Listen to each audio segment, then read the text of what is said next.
신약시대가 요한계시록이 AD 90년대 기록된 것으로 본다면 그 이후의 역사는 기록이 되어 있지 않지만은 그 수천 년의 역사를 요 작은 이 책에 담는다는 것은 사실 불가능하죠.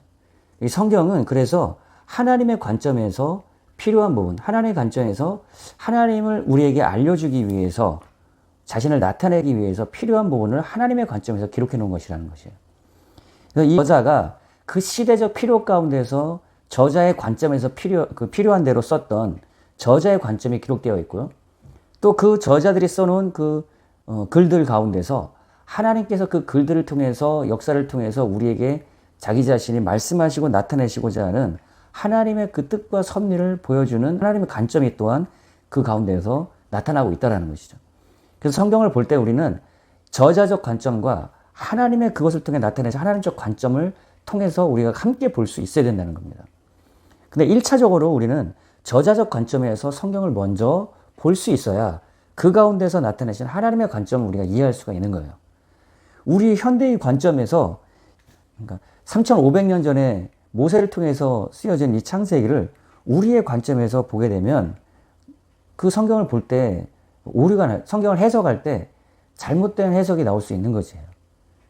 먼저 모세적 관점에서 창세기를 보고 그리고 그것을 통해서 우리에게 말씀하시고자 하는 그 기록을 우리에게 주신 하나님의 관점에서 우리가 볼 때 오늘날 우리가 이해해야 될 하나님의 관점에서 이 세상을 바라보면서 바르게 성경을 해석하고 바르게 적용할 수 있게 되는 것이죠. 특별히 이 선지서 같은 경우를 보면요.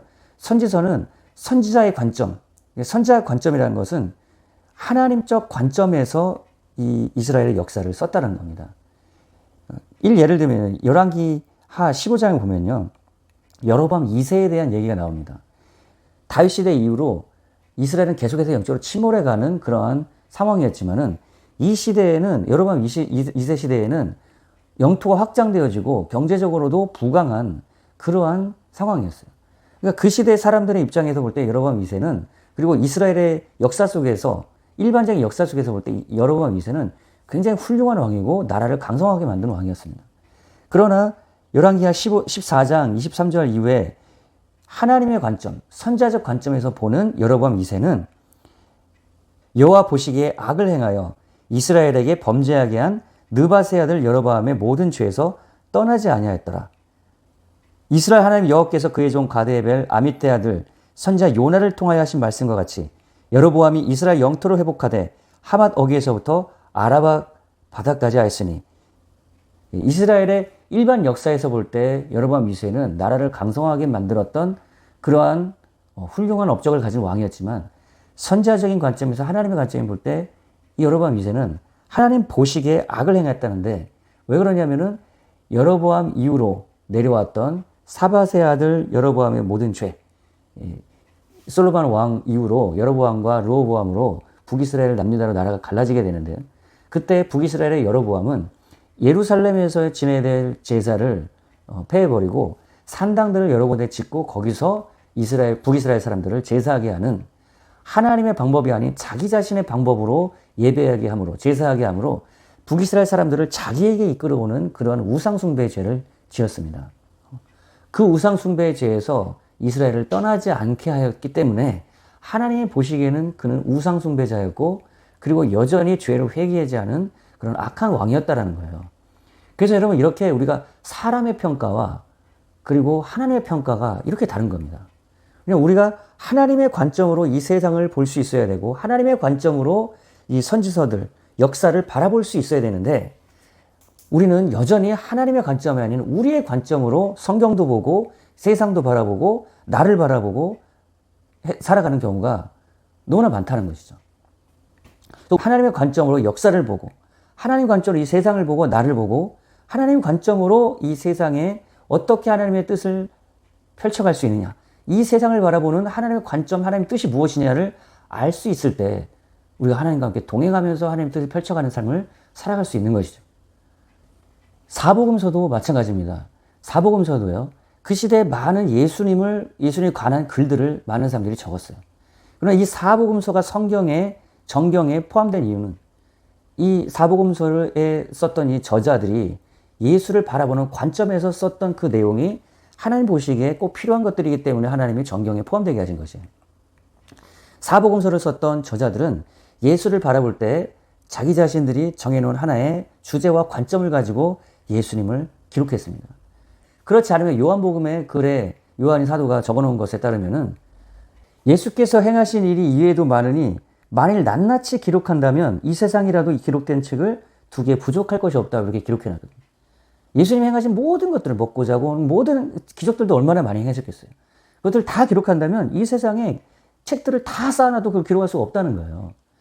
그러니까 요한 사도가 예수님을 바라보는 관점에서 꼭 필요한 것들을 자신이 바라보는 관점에서 저자적 관점으로 기록을 해놨던 것이죠. 요한 사도는 그 당시에 영지주의의 이단을 배격하기 위해서 하나님의 아들, 참 하나님이었고 참 사람이었던 예수 그리스도를 기록해놨던 겁니다. 하나님의 아들의 관점에서 기록해놨어요. 그리고 마태복음은 이스라엘의 왕으로 오신, 만왕의 왕으로, 또 이스라엘의 왕으로 오신 예수 그리스도. 그리고 누가복음에서는 이 세상에, 온 세상의 구원자로 오신 예수 그리스도. 마가복음에 고난받는 인자로 오신 예수 그리스도를 기록해놨죠. 각자가 똑같은 예수님이라도 각자가 바라보는 관점에서 예수님을 적어놨기 때문에 우리는 네 저자를 통해서 기록해놓은 사복음서의 4가지의 큰 관점에서 예수 그리스도를 볼 수가 있었던 것이죠. 우리가 이 볼펜을 볼 때도 이렇게 볼 때, 이렇게 볼 때, 이렇게 볼 때 이 같은 볼펜이지만 다른 관점에서 다양한 모습을 볼 수가 있잖아요. 예수님도 그렇게 4명의 저자적 관점에서 예수님을 종합적으로 알 수 있도록 그렇게 기록해 놓으신 것이죠.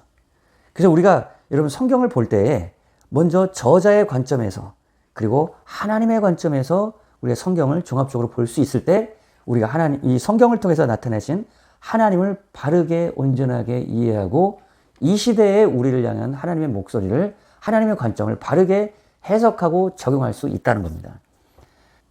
그리고 우리가 이 성경을 볼 때요, 구약 성경에 나타난 옛 언약의 그런 관점에서 그리고 예수 그리스도를 통해서 이루어진 새 언약의 관점에서 또한 우리가 성경을 볼 수 있어야 됩니다. 옛 언약의 관점에서 이스라엘 백성들은 십계명 율법을 통해서 하나님은 이스라엘 백성들을 다루세요. 그러나 새 언약 안에서는 예수 그리스도의 법, 성령의 법을 통해서 새 언약의 백성인 교회를 다루십니다. 시내산에서 맺은 옛 언약, 시내산에서 맺은 모세의 율법을 통해서 이스라엘 백성들을 다루시는 하나님의 역사를 구약 성경을 통해서 계속해서 볼 수 있죠. 그럼 새 언약의 백성 이스라엘 백성들도 모세 율법을 통해서 하나님이 심판하시고 다루실까요? 그렇지 않죠. 새 언약의 백성들은 예수 그리스도의 법, 새 언약의 법, 생명의 성령의 법을 통해서 새 언약의 백성이 교회를 다루시고 심판하시는 그것을 우리는 신약 성경을 통해서 우리가 볼 수 있습니다. 그리고 예수님 다시 오실 때 교회는 옛 언약의 법이 아닌 새 언약의 법, 그리스도의 법, 성령의 법으로 우리들을 다루실 것이에요. 사랑의 법이죠. 자비의 법이죠. 은혜의 법이죠. 또 새 언약의 법 안에서 우리 자신을 바라볼 때, 우리 자신의 정체성을 우리가 볼 때도 마찬가지입니다. 여러분, 많은 사람들이 모세의 율법적 사고를 가지고 나 자신을 바라보는 사람들이 꽤 있습니다. 그런 사람들은 계속해서 하나님께 그 율법을 지켜야 되므로 하나님께 인정을 받아야 되기 때문에 하나님의 은혜와 사랑을 잘 느끼지를 못하는 경우가 많죠. 계속해서 모세의 율법을 지킴으로 우리가 하나님 앞에 의와 거룩함을 이루려고 하기 때문에 그 끊임없는 그 정죄와 끊임없이 내가 하나님 말씀의 그 의를 거룩함을 이루지 못한 것에 대한 그러한 정죄와 참소 속에서 우리가 살아가는 경우가 너무나 많다는 겁니다. 모세의 율법은 그 기능이 우리의 죄를 깨닫게 하고 우리를 참소하는 기능이 참소하기 때문에 우리의 죄를 깨닫게 하고 우리의 죄를 계속해서 그 결과로 정죄하기 때문에 그 율법의 그 죄의 정죄와 참소 가운데에서 빠져 살아가는 경우가 너무나 많다는 거예요. 그러나 그리스도 예수 안에 있는 예수 그리스도 안에 있는 나의 정체성을 우리가 볼 때는 에베소서 1장에 보니까 어떻게 말씀하십니까? 그리스도 예수 안에서 하늘의 신령한 축복을 우리에게 주셨으니 예수 그리스도 안에서 우리는 이미 하늘에 속한 신령한 모든 축복을 받은 자라는 겁니다. 그리스도 예수 안에서 우리는 완전히 의롭고 거룩하고 흠이 없는 그런 하나님의 자녀이라는 겁니다. 그리스도 예수 안에서 완전히 속죄함 받은 그러한 사람들이라는 거예요. 여러분, 이렇게 예수 그리스도 안에서 새 언약의 관점으로 우리 자신을 볼 수 있어야 우리는 그 은혜를 예수 그리스도 안에서 누리는 삶을 살 수가 있는 것입니다. 여러분, 정죄는 끝났습니다. 예수께서 십자가에서 완전히 그 죄를 도말해 버리셨습니다. 예수 그리스도 안에서 여러분은 완전히 의롭고 거룩한 흠이 없는 하나님의 자녀들이라는 거예요. 그리스도 예수 안에서 완벽한 그러한 하늘의 신령한 축복을 여러분이 이미 받은 자입니다. 그래서 우리는 더 축복을 받을 필요가 없는 것이에요. 예수 안에서 여러분 이미 그 놀라운 은혜를 받은 존재라는 것입니다. 여러분, 그렇게 그리스도 예수 안에서 새 언약의 관점으로 나를 보고 세상을 볼 수 있는 그러한 복음의 눈을 가지신 여러분 되시기를 주님의 이름으로 축복합니다. 로마서 1장에서 8장까지 복음의 정수를 전했고 설명한 바울이 로마서 12장 가서 이렇게 얘기하는 거예요. 그러므로 형제들아, 내가 하나님의 모든 자비하심으로 권하노니, 이렇게 나와 있는데 영어 성경은 in view of God's mercy 이렇게 되어 있습니다. 하나님의 자비의 관점으로, 하나님의 그 자비, 새 언약의 관점으로, 예수 그리스도의 복음의 관점에서 볼 때에 여러분에게 권하노니, 여러분은 하나님이 기뻐하시는 거룩한 산 제물로 드리라는 겁니다. 하나님의 은혜와 예수 그리스도의 복음의 관점으로, 하나님의 사랑의 관점으로 볼 때 이제 우리는 산 제물로서 우리의 삶을 드리는 삶을 살아가는 것이 마땅하다는 것이에요. 그래서 하나님의 사랑과 은혜를 받은 자로서 우리는 이렇게 살아가야 된다. 내게 주신 은혜로 말미암아 각 사람에게 말하노니 마땅히 생각할 그 이상의 생각을 품지 말고 오직 하나님께서 각 사람에게 나누어 주신 믿음의 분량대로 지혜롭게 생각해서 믿음의 분량대로 하나님 주신 사랑과 은혜의 은사 분량대로 섬기라라고 얘기를 하고 있죠. 여러분, 성경을 보고 읽고 묵상함으로 성경에 나타내신 하나님의 그 관점, 하나님의 그 생각을 가지시기를 바랍니다.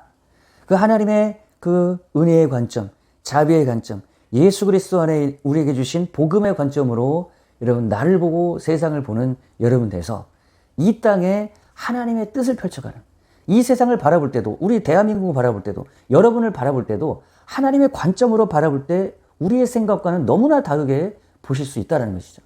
여로보암 시대를 완전히 다르게 평가하셨던 그 하나님, 이 세상의 모든 왕들이라고 할 수 있는 그 대통령, 주권자들을 바라볼 때도 하나님의 관점을 볼 때는 우리의 관점과는 너무나 다른 관점을 보실 수 있다는 것이에요. 그 하나님의 관점으로 우리가 이 세상을 바라볼 수 있도록 우리가 이 성경적 사고, 성경에 나타내신 하나님적 사고를 우리가 가져야 돼요. 로마서 2장에 말씀하신 대로 하나님의 깊은 것을 통달하시는, 하나님의 깊은 마음과 생각을 알고 계시는 그 성령님이 우리 안에서 하나님의 관점, 하나님의 뜻을, 하나님의 그 마음을 나타내실 때, 성경과 성령으로 여러분 이 세상을 바라볼 때 여러분 우리 하나님의 관점으로 살아갈 수 있다는 것입니다. 여러분, 성경을 통해서, 성령의 조명을 통해서 여러분 이 세상을 향한, 나를 향한 하나님의 뜻을 알고 그렇게 하나님의 관점으로 하나님의 계획과 뜻을 펼쳐가시는 그런 은혜가 여러분에게 임하시기를 주님의 이름으로 축복합니다.